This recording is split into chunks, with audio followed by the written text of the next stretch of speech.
Hello, friends. My name is Rob Hughes. I'm a clerk of Vancouver Monthly Meeting. A couple of months ago, I got an email message from Joyeuse, the daughter of Rachel and David, telling me about her parents coming to Canada and doing this trip. And it was my pleasure to be able to communicate with her and David to get this set up. It's certainly been a great opportunity, I think, for us in our meeting to be able to observe World Quaker Day by having David and Rachel with us. It's been quite an honor, and we're happy that we're able to put this online so that other friends can also participate, and that it is being recorded, isn't it? So that those who aren't able to attend today will be able to go to our website and view it later. So I'm very excited to hear about the peace and justice work that they have been doing in Rwanda and all through kind of East Africa, the Great Lakes region. It's something that I think is very vital work, and it's particularly appropriate for us to be learning about this on World Quaker Day.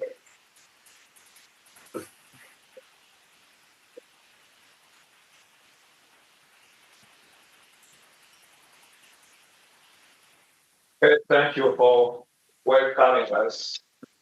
Thank you for today, for the World Quaker Day.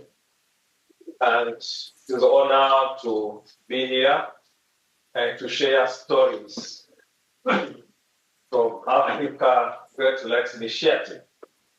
The Africa Great Lakes Initiative is initiative of Friends Peace Teams. I know my friends from Burundi. She was here for maybe 2 times. And I am the coordinator of Friends Peace Teams Africa Great Lakes Initiative. I replaced David Zarembuka, if you remember him, and he was working in Africa as AGLI or Africa Great Lakes Initiative. He was living in Kenya, and he passed away during COVID. After 1 week, of the wife also passed away. They were living in western of Kenya and working in Kenya, in Rwanda, in Burundi, and in Congo. And is why you see there AGLI is Africa Great Lakes Initiative of Friends Peace Teams. Friends Peace Teams, if you will go after on the website, you have a website, Friends Peace Teams, you will learn what we are doing. And we have initiative, one is in Africa, is called Africa Great Lakes Initiative. We have another one called Europe and Middle East Initiative, where we do peace work just in the Middle East and in other Europe countries. And we have another one we call Latin America, where we do peace work and justice and healing in Latin America countries. And we have another one in Asia, West Pacific, where we do peace work and justice and healing. And you have another one in North America. And that is the Friends Peace Teams. The office is in Missouri, and we have a teams. We have a teams in America and in Africa and in the other continents. And Rachel and I, we are coming from Africa. And originally, we are coming from Rwanda. I think you you know what happened in Rwanda, 1994 is where we're coming from. But we do peace work and trauma healing and justice in Africa Great Lakes Initiative. Why we say Africa Great Lakes Initiative? We have a lakes. We have a Lake Victoria, bordering Uganda and Kenya and Tanzania. And we have Lake Tanganyika bordering Tanzania, Namibia, and Burundi. And we have another lake called the Kivu, bordering Congo and Rwanda. And this is the Africa map. And our work, the Africa Great Lakes Initiative, usually we work on grasslands. We work where people cannot go. We work where people cannot reach. Is where we do our peace work and trauma healing and justice. And is where we say we work in the Democratic Republic of Congo. And you know, now there is heavy fighting. Even now we have teams in eastern of Congo where we do peace work and healing and mediation and other tools we use. And we work in Uganda. And in Uganda, we have many refugees and many settlement camps of refugees. We do peace work with refugees in Uganda, even within community. And we do peace work in Kenya. In Kenya, even now we have teams in Kakuma. Kakuma is the biggest refugee camp. If you go on Google, you can find with many people from South Sudan, and others from other African countries. Now we are doing peace work and trauma healing there and mediation. And we do peace work in Burundi. I know Vancouver and other Quakers here, they do support the Friends Women Association through the clinic. We have a clinic there, and we do peace work in Burundi, and we do peace work in Rwanda. And recently, we started also peace work in Ethiopia. I was there doing LVP, Alternative to Violence. And we are hoping to continue with mediation skills with people in Ethiopia because there is a lot of conflict among tribes there. And this is where we work in Africa, but as I said, we do work on grasslands. That's the main goal with the French peace teams. And this is the Rwanda. I spoke about Rwanda. This is the Rwanda. We work in Rwanda where we had the genocide in 1994. And Rachel and I, we are coming from Rwanda. We have had genocide, we are critics. We live to have experience, and we have experience. This is why we are called for peace and justice and healing. When we see what is happening all over the world, we cannot believe. This is why we are engaged doing peace, justice, and healing. And in Rwanda, we have what we have 8 children peace libraries. Children peace libraries.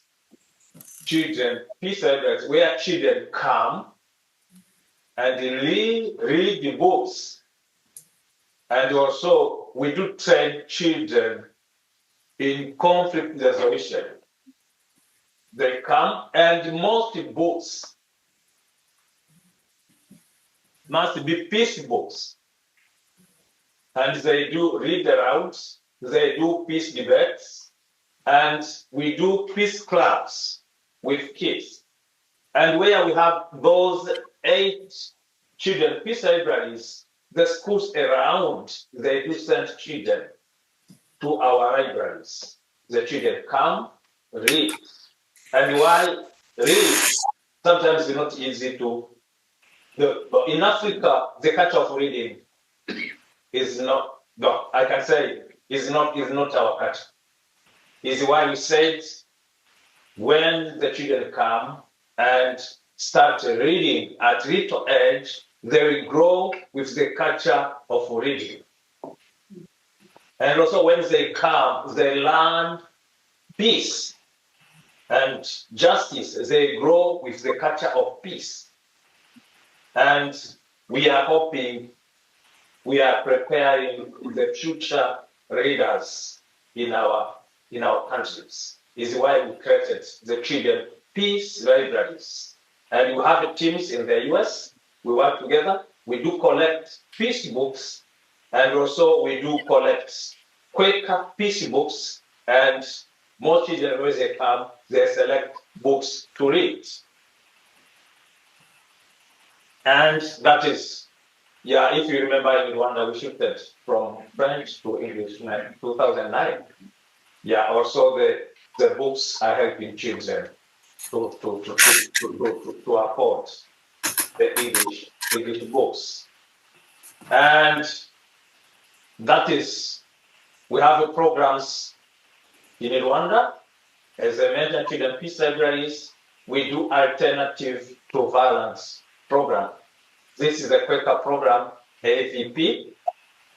I do not know if you are familiar with. This was a good tool in Africa to bring people together. And it's a good tool. We are still using, not only in Rwanda, in Burundi, everywhere we do peace work, we use this tool, alternative to violence program or projects. If you can go through the website, you can find how it is. It's an international program, but was started by Quakers. It's a Quaker program. And we do also mediation. I saw George Bros there. He is on the field. He came for many times in Africa training mediators, because everywhere sometimes we have a conflict, the issue of land and other issues. And we do train people, or where we go, we do train mediators who will be able to help people who have conflicts. And we do have what you call Friends Career Center. Career Center is what you mentioned, Dryers. This career center is for young Quakers. Young Quakers, they are, some are based here, others in Africa. They do career guidance for young Quakers. And another program, we do scholarships. And we do food security through conservative agriculture. And that is a big program. We are supported by the Canadian Grain Food Bank. If you are familiar with Canadian Grain Food Bank, and we have this program in Burundi, we have this program in Rwanda, in Congo, where we do support farmers. We do what we call farmer field schools. Yeah, we do train farmers how they can grow and how they cannot destroy soil. Yeah, with minimum tillage and mulching, not destroyed. You know, in Africa, climate change is a big issue. When we do talk peace, we must also know how to take care of our land and our soil. And we must know how to have food. Food is another issue. Sometimes we have a conflict because we do not have enough food. This is why we integrate peace skills, and we do other activities. And we do work with single mothers in Africa is a big issue. Single mothers is a big issue, and we do work with single mothers. And maybe Rachel can talk on this because we work with single mothers. Thank you. This program. You could just give Rachel the if you just put that there.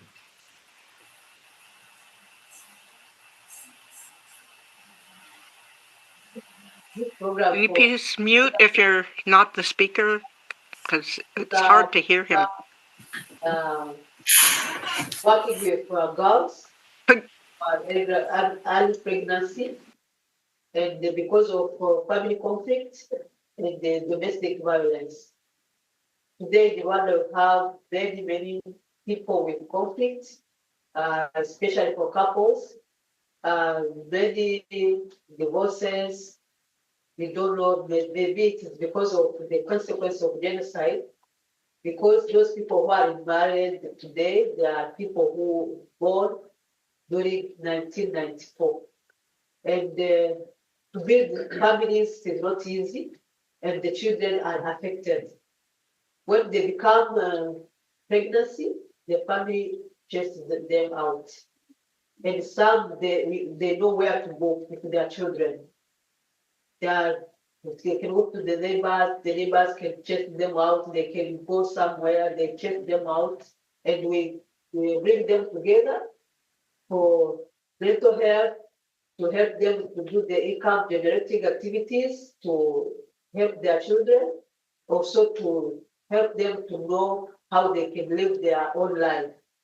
Because it's not easy today to have them, there are many in the country, there's a crisis.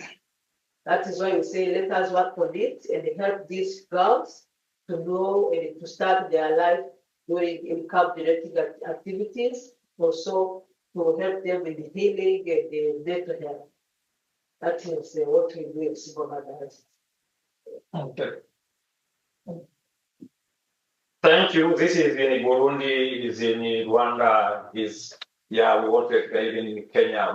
The single mothers is the big challenge in Africa, according to our country. And they are rejected. And for Africa Greater Initiative and our partners, we set out to work with these teenagers with kids. And we have a gender-based violence is a big issue according to our African culture. This is why we have also this program in Rwanda, in Burundi, and in Kenya, everywhere. This is a big issue, and we do this even in other countries. And here you see the children. The libraries. The children are in the libraries, and we have a short video. I think you is on the charts. Maybe if you have the time, you will watch that video for the children. Peace libraries is how the libraries are. These libraries are Quaker libraries in Rwanda because we are Quakers, but are for communities, for everyone. Everyone comes, even if the volunteers are not Quakers, is helping the communities. And those are these libraries. There is what we call digital peace library, digital peace building program. Now we have 6 libraries. They have tablets and computers and iPads. And we found the physical books, getting them is not easy. Here, we're getting books from here, from the US, from Africa, stolen books. But we found it's good if you have iPads and computers, it's easy to download the books. Is why if you go there, you can find Africa, from Africa stolen books, we have some Africa stolen books. We download and we put them in iPads and in computers, and the children can come and download books to read. And after they do what we call read aloud, and the volunteers asking them what they have read, and after they can discuss, is where they do peace debates. And as I said, we have 8 libraries across the country, and those is how the libraries look like. And this is what I said, Friends Career Center, where they do train young Quakers and others how to do or how to have some skills especially for vocational trainings for young people. And this is another program we have is called in our language Bugenimana, or Hearts for that Heals. This is for HIV young people, positive young people who are suffering from HIV and affected. Sometimes they do not know because they got it from the parents, but we work with them. We work with them. Is why even I will reach there in Burundi, we have a clinic. We have a clinic in Burundi where we do treat and we do give medicine to HIV patients. And they do arts, and you see Rachel is trying to do trauma healing with those young people. And after we do train and we do help to do vocational trainings, they do skills in order to survive. And this is what I said, conservative agriculture, or where we do train farmers, and is how you minimum tillage, and you see farmers there are doing something, and also after that we do what we call saving for life. We do have many groups in Rwanda and in Burundi and in Uganda. They do put small amount of money together. Let's say 20 people or 30 people, they come together after being trained in peace building, and they come together and they contribute monthly, even some they contribute weekly. And after that, if someone gets a problem, can you borrow a little money to do something? Yeah, it's not easy for one person to do something. But when they put little money together and one can borrow and buy maybe a chicken, or buy maybe a goat, or buy this. And for us, it's a direct also a peace building when they are together. Yeah, we have this program everywhere in Rwanda, in Burundi, and in other countries. We work. You see this is in Rwanda. You see the small books is where when they meet, they put the amount of money. Yeah, everyone has his own book. It's like checkbook, but it's not checkbook. But everyone, when they do meet, they bring those books and they meet in circle and they discuss and they see how they can use the money together. And this one is a single mothers also. They are in trainings.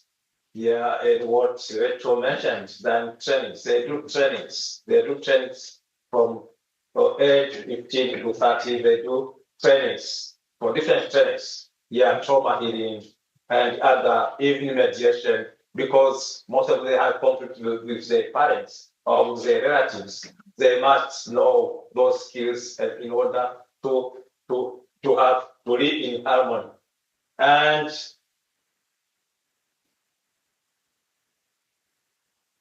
this is a program we call Healing and Rebuilding Our Communities.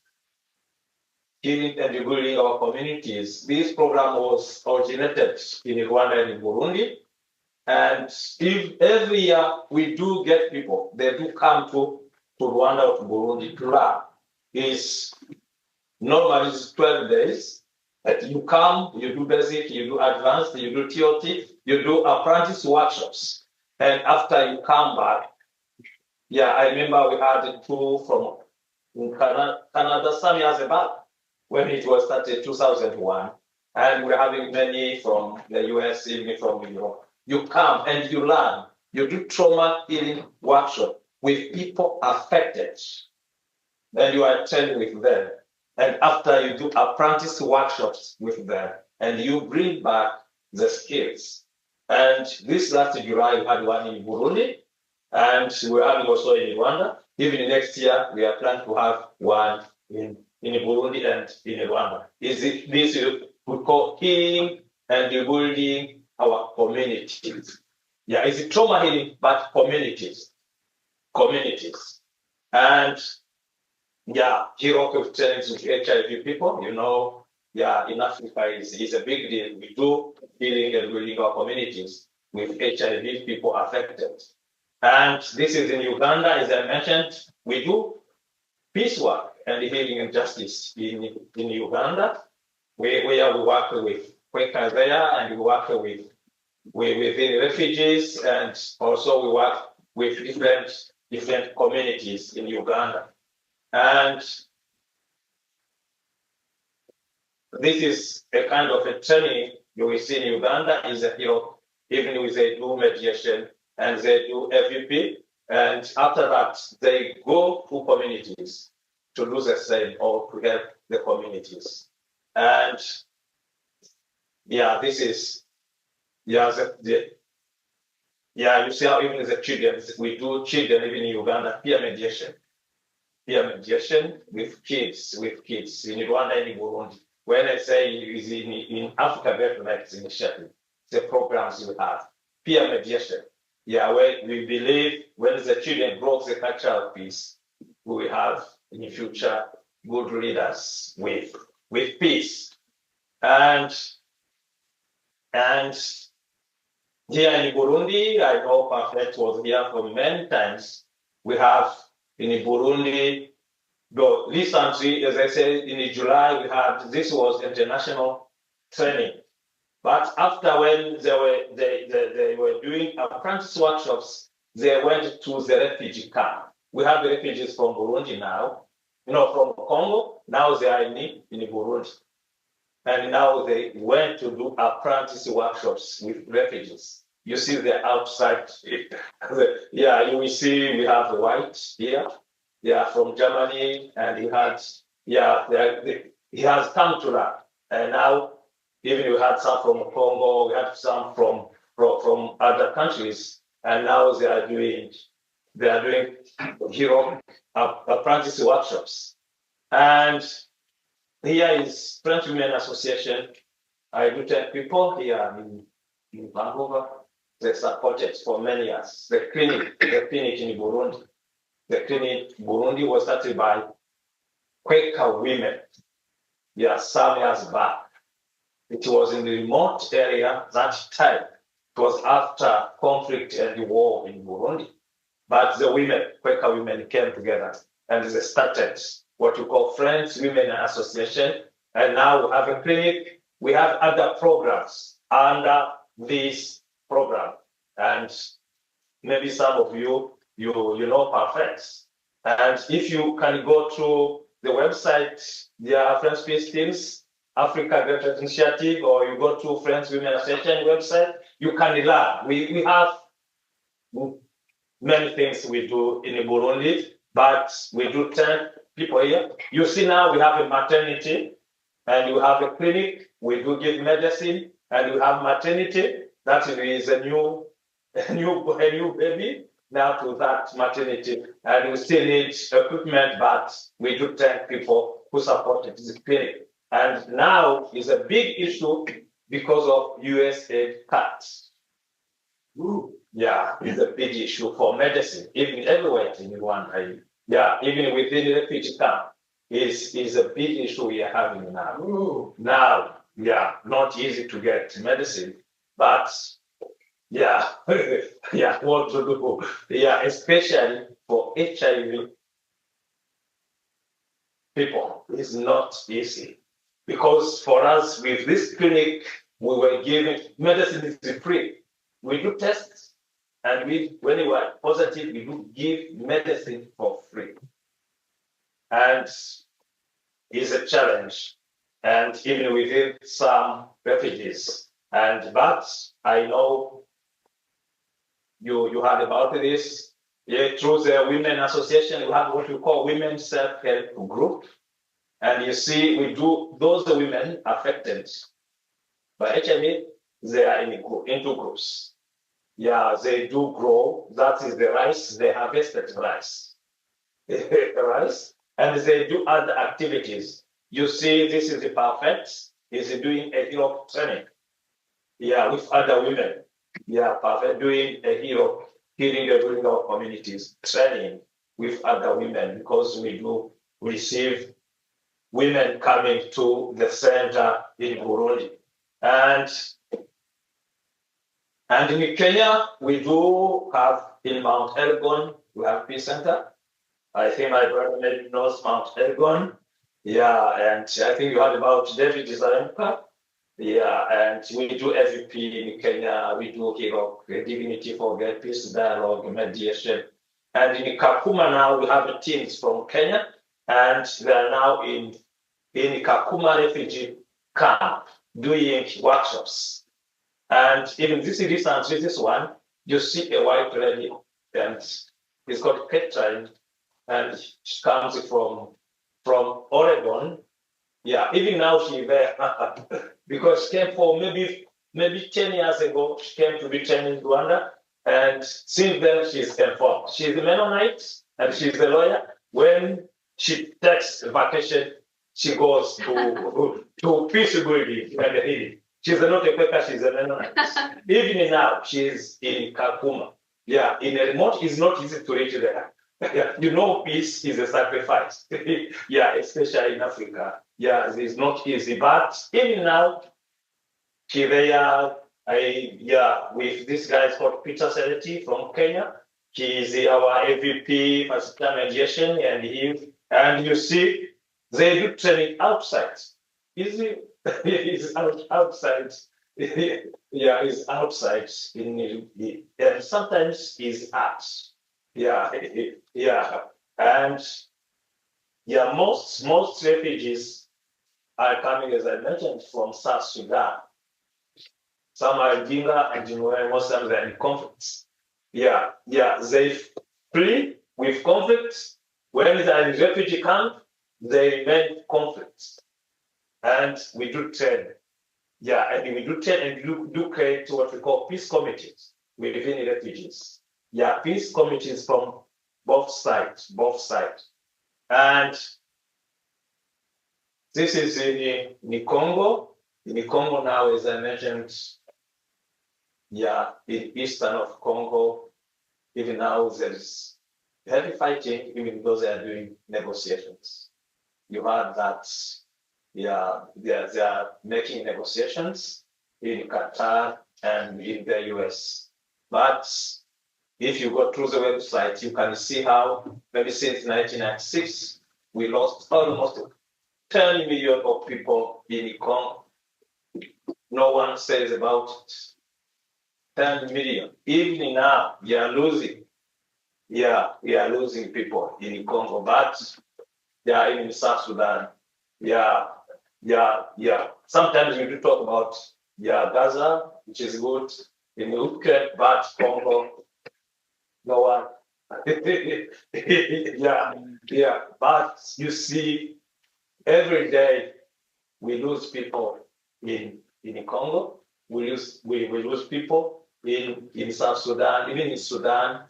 Yeah, and even in some West Africa countries. Yeah, but nobody says about it. But we have our team there. We do different peace work in those countries, especially here in Congo now. We are doing trauma healing, and we do also listening sessions. Now we are working with children, who are affected most, children and women. Mm-hmm. Yeah, and now we do one day for children, 20 children. We're planning to do maybe 2,000 children.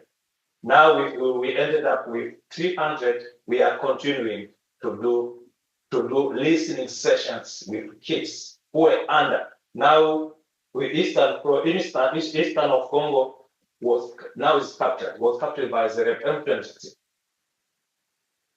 for summer. But we have our people there. They work with people affected. And this is Congo. We do also. We were doing mediation and other programs, and also we do food intervention in Congo. Through Friends Peace Teams Africa Great Lakes Initiative. With some vulnerable people, and especially when the tanks were captured. we try to work with Quaker there because we have Quaker there, and we work together to do something, not big thing, because French Peace Team South Africa is not a big organization, but we try to do something with Quakers in eastern of Congo, and you see those are children. This is recently. This is the Quaker school in Goma. It's a Quaker school in Goma. You see inside the class. But what they're doing is listening sessions, trauma healing with students, trauma healing students, before they do classes after being captured by.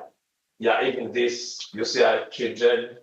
This guy, he's a Quaker, and with the children, this is a school, the Quaker school, where we go, we work with Quakers, where we do not have Quakers, we work with other people. And this is our plan. We have a challenge, maybe is what I want to say. The tension in some countries where we operate. Everywhere we operate, we have a tension. Soon in Uganda, they are having election in January. After in Kenya, most of the time when you have elections, progress. We do peace work, but we do destroy our peace work. It's a challenge where we work. It's a big challenge. We do peace work, we do just trauma healing, but we do destroy. It's a challenge.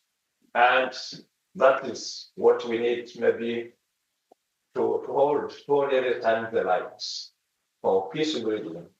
We will do peace building in Africa, and the conflict that is a challenge. And we still need to train, because we were trained some years back at my age. Now we want young people to be informed.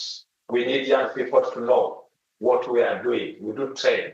We still need to train young people to be involved in our work in Africa. And as I said, there's a short video, but I want to stop here. If there is a question, maybe, Thanks so much for that talk. And as David mentioned, there is a video. I've posted a link in the chat so people on Zoom can take a look at that video directly. And for people in the room, we'll make sure that's shared via email or something like that. And if there's people who'd like to ask questions in the room, I'll bring you this mic. And if there's people online, please raise your hand. And Maxine, it looks like you have a question. I'm wondering if you could put the slide that shows how to donate in Canada back on. It wasn't there long enough to take a screenshot. Sure. I'll put that. I'll put that up so you can see it. And thank you. These are wonderful slides. I think I saw an earlier presentation at FGC about 10 years ago, and this is the technology has improved so much. It's great to see what you're doing there. Thank you very much. Thank you, Maxine. I'll get those slides put up.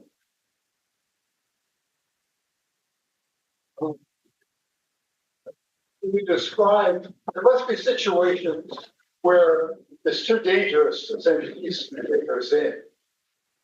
And so we describe what are the situations where you would not send peacemakers, and what are the situations, what are the characteristics of the situations where you see a conflict and it is appropriate to send peacemakers in.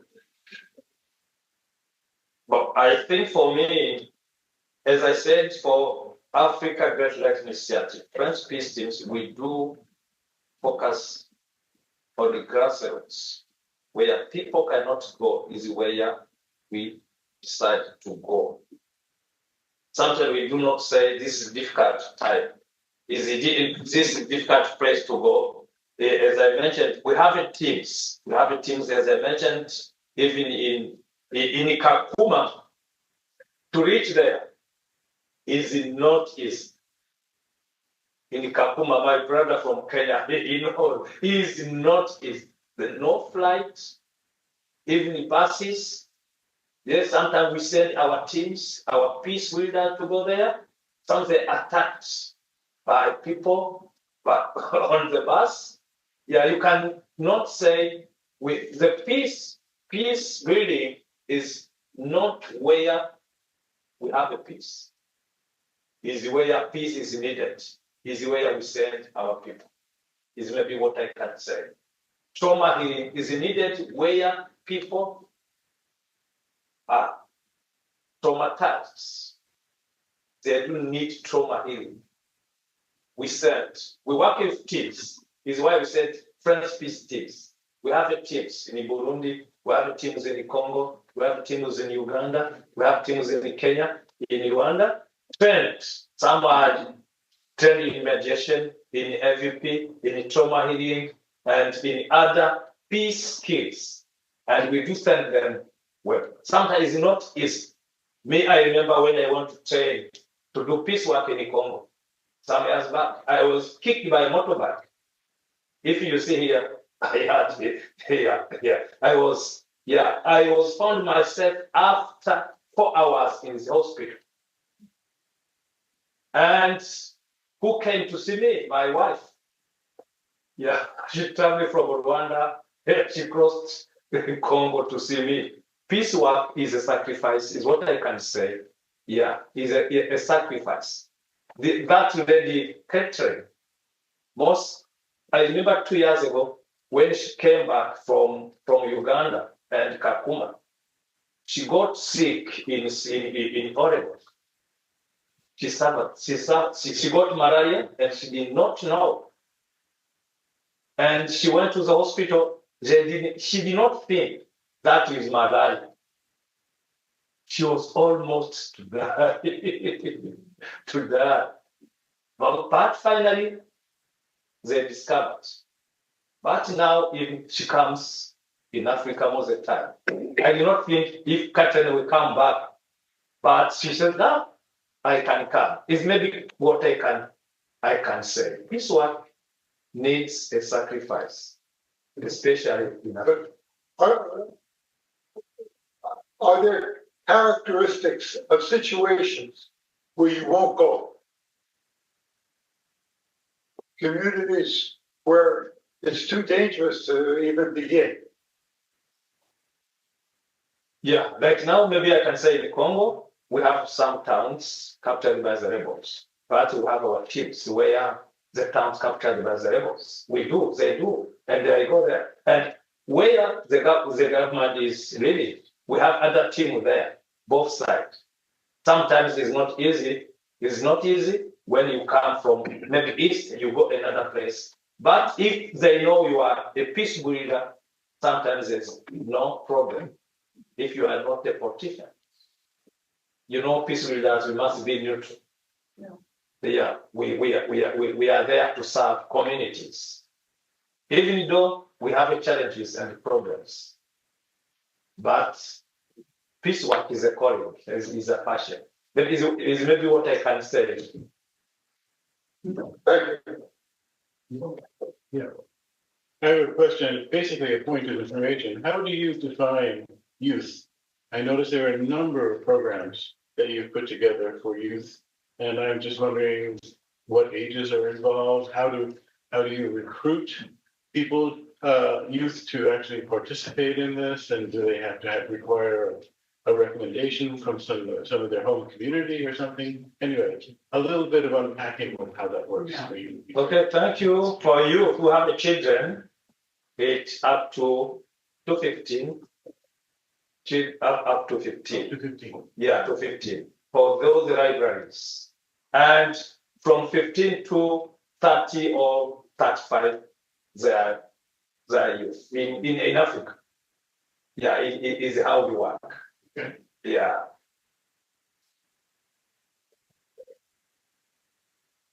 And the youth is the majority now.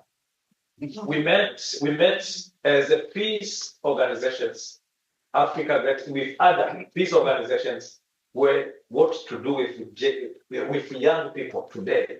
Because 65, even 70 in Rwanda, in Kenya, in Uganda, you see what is happening now, what happened in Kenya and what is happening in Madagascar.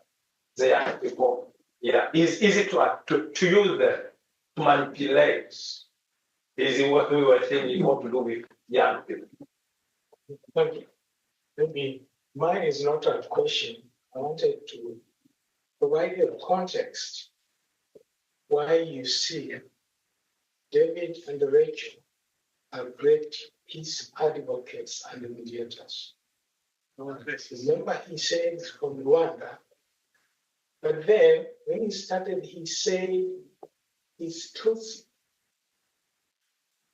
They were the victims. The Tutsi group were the 1994 victims, the ones who were slaughtered.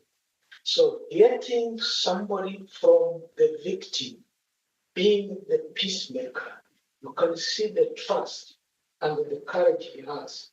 Often, most of the victims would be hateful because they were affected.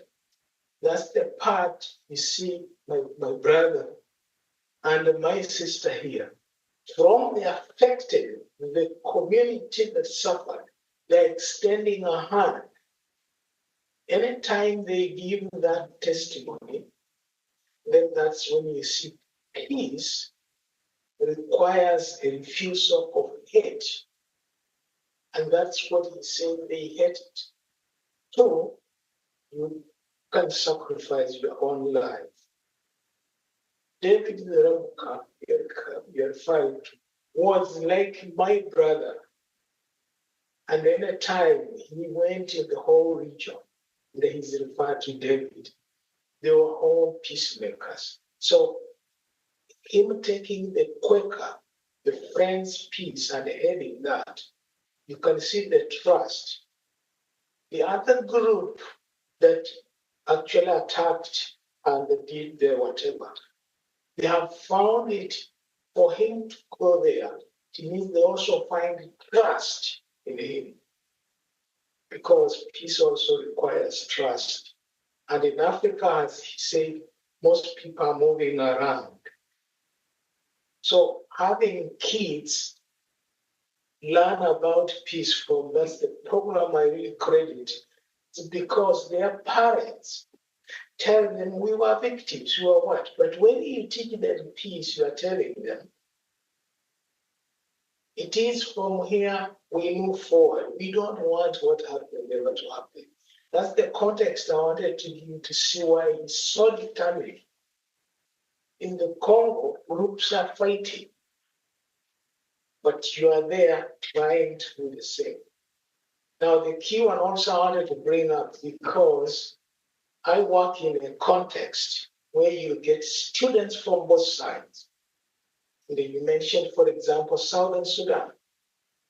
Quietly, that extended, say, here, the students from the two sides could not even talk to each other. Now, talk of South Sudan. Their words are lady.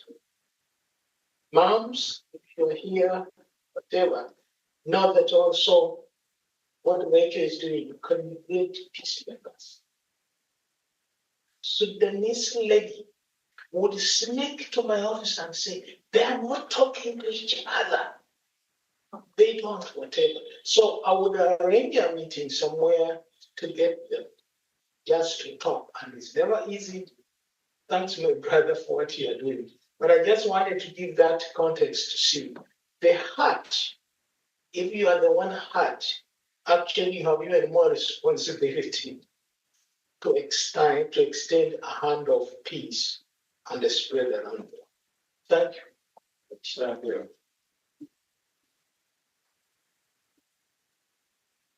Yes, you're.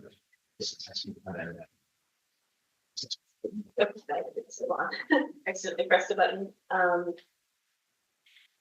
My grandfather was a convinced friend, and he grew up in Mexico and got his education in the US, and he was an anthropologist and a professor. And he did peace work in Latin America. And one of the things that he did explicitly in Costa Rica was he worked in agricultural development in that program where he would teach farmers how to conserve the land and how to plant sustainable crops and rotate crops in order to have the best yield year after year and keep their land. And that's why my mother was born in Costa Rica. And I was wondering if you could tell us a little bit more about the program and how it's done in Africa. And it just brings out special memories for me as well, knowing that that's something my grandfather did in Latin America. And my grandfather is quite elderly now, and he lives in a assisted living facility, but learning about things that he has done and how it's similar, it's very special to me. So thank you. Oh, thank you. And I think if you go through the website, French Peace Teams, and you do pass, you run the peace in Latin America. We are in Ecuador, Colombia, Salvador, Bolivia. And if you go, you found other countries.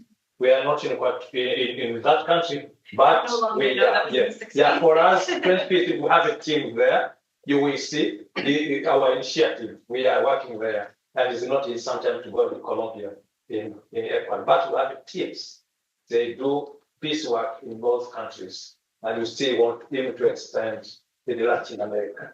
And if you go to the website, you may learn and what we are doing in Latin America. Thank you for that.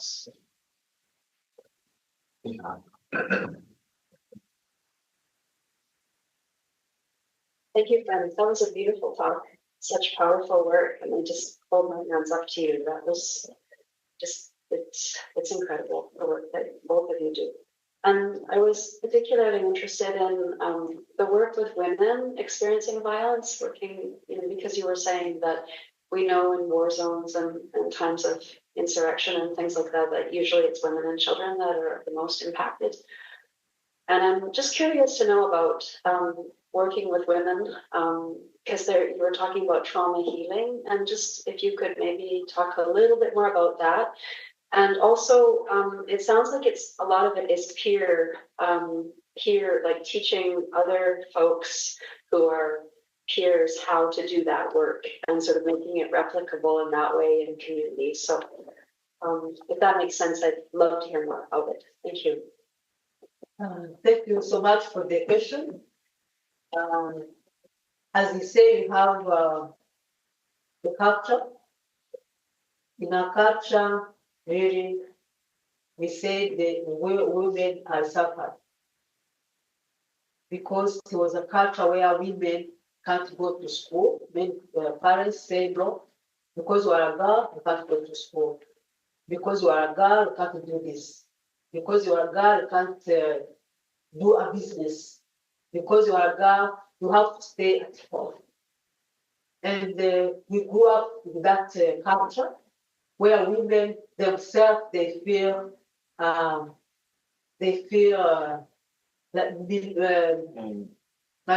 themselves, they don't have confidence for themselves.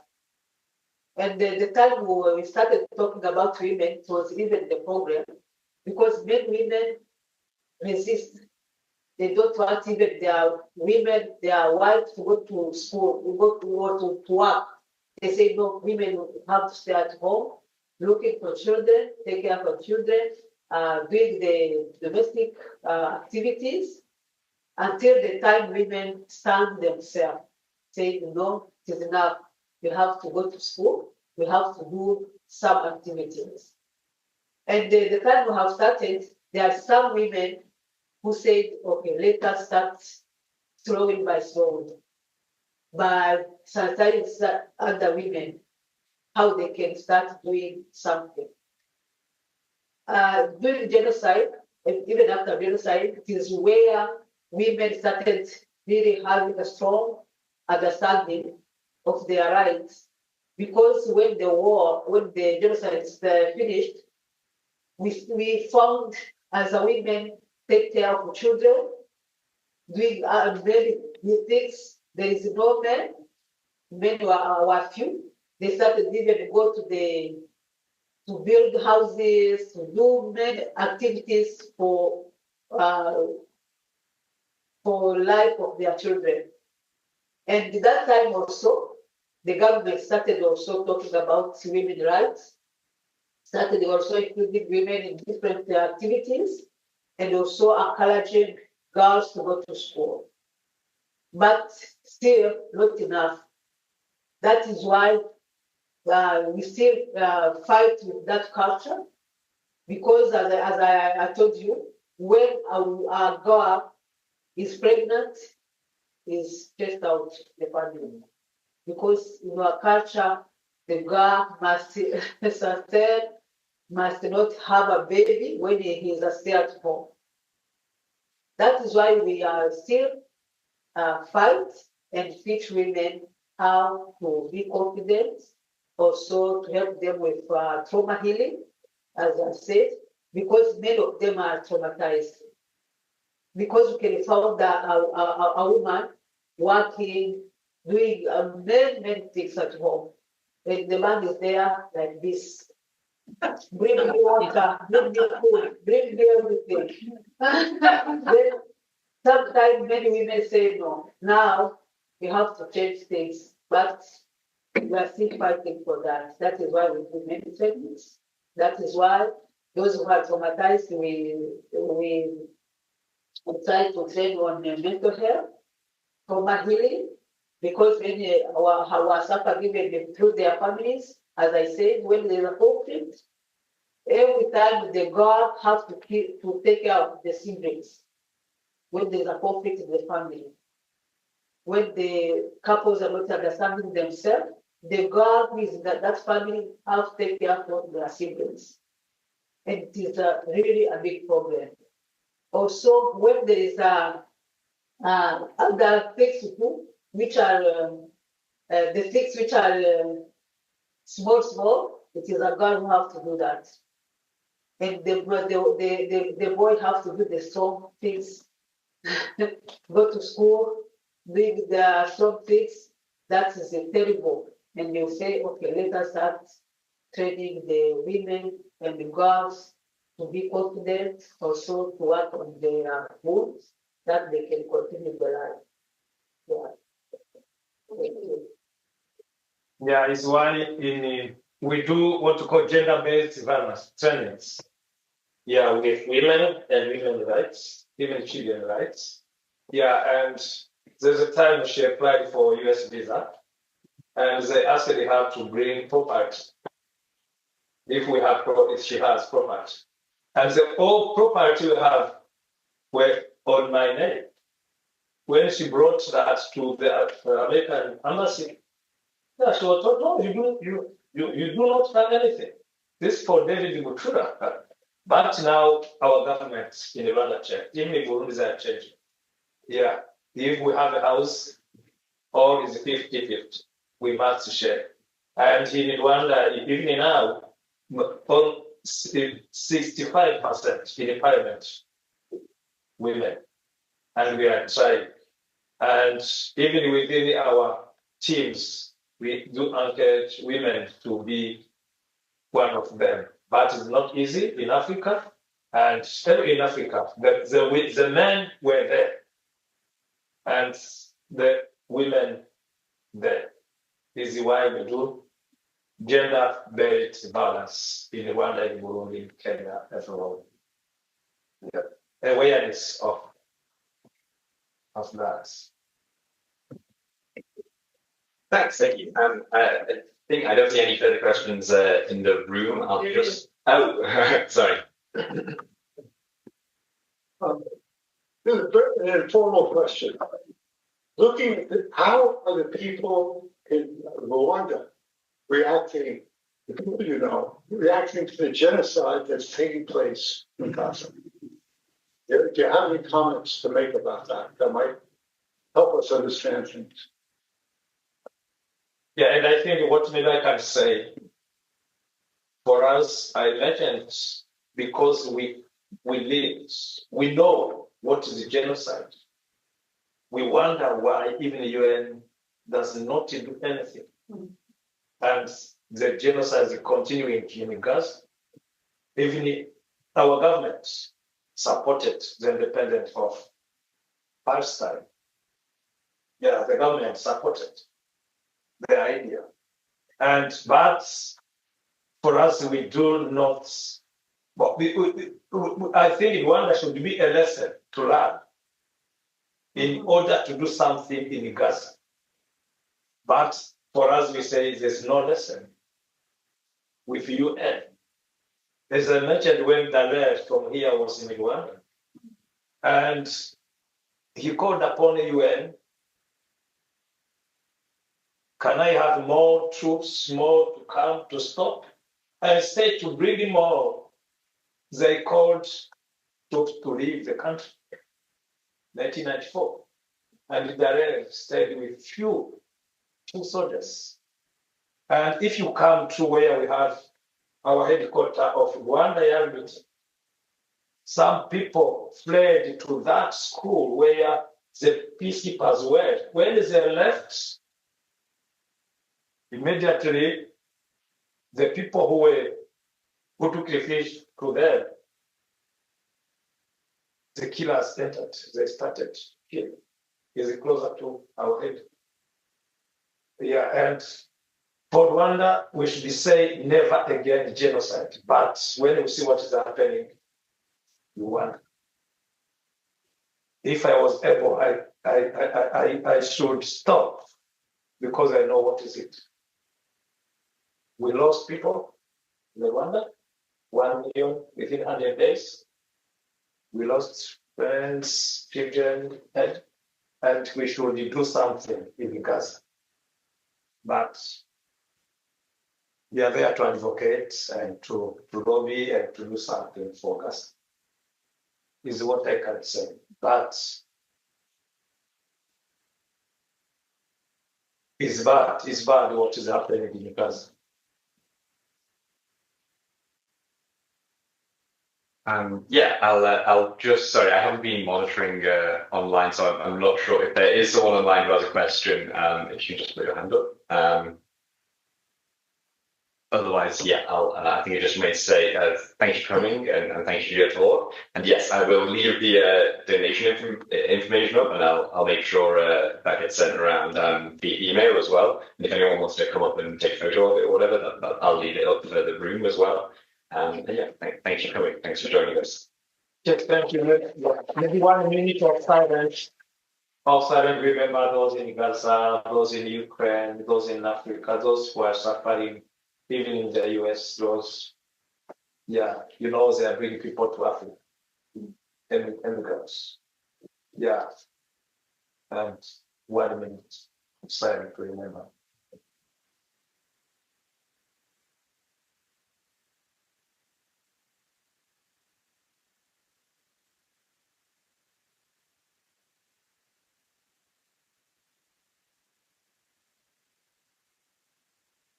Thank you, friends. Thank you. Thank you. Thank you. Thank you, Rachel.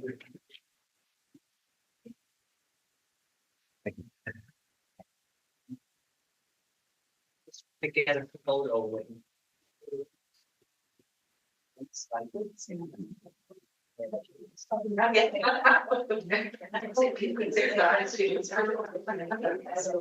I just wanted to say thank you. Thank